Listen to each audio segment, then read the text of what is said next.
Današnja tekma, bom rekel, ni bila lahka, a vendar smo se uspeli v drugi četvrtini odlepiti in nekako držati razliko med prav spomnim 11 in 20 točkami. Nismo nekaj zastali napadi tokrat, tudi šut ni bil na nivoju, ampak velika želja, velika borbenost in ta skok, ki je vedno naš, tudi proti Olimpiji, danes je bil še posebej dominantni, mislim, da smo 16 skokov nadskakali Laščane.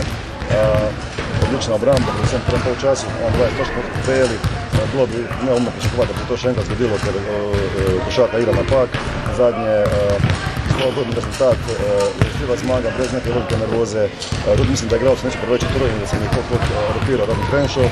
In v sredi prihaja Helios, najbolj neugodna ekipa, Šentjur, in odtem edina ekipa v Sloveniji, ki je letos še nismo pomagala.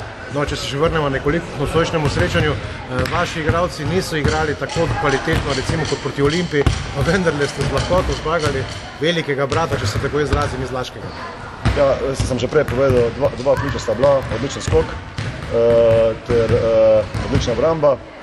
Predvsem v fazi, ko smo bili izenačeni, nismo dovolili Goljeviću, da pride v serijo. Pol je že dal svoje točke, ampak to je bilo na razliki, mislim, med -17 in -12, se pravi, ni bilo tako strašno nevarno.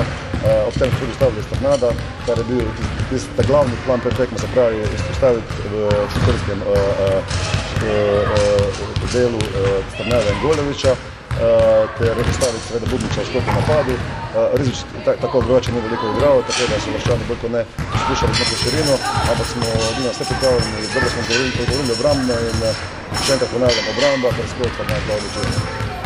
Hoteli ali ne, sedaj ste v resnem boju za prva 4 mesta in pa končnico državnega prvenstva, tako imenovani del. Še vedno ne bom pogledal tabele, če mi verjamem, da ne gledam tabelo, tako smo se tudi dogovorili z igralci, da bomo vsaki tekmi dali maksimum in da bomo od ponedeljka naprej razmišljali samo o Heliosu, saj potem imamo velikih 7 dni pauze, oziroma 6 dni pauze. Lahko Helios pade v sredo tukaj v Hruševcu? To bi zelo težko rekel, saj sem že prej povedal, da je Helios ekipa, ki nam nikakor ne sreda, ki nas je letos trikrat dominantno zmagala. In če je kdaj priložnost, da Helios pade, je to ta sreda.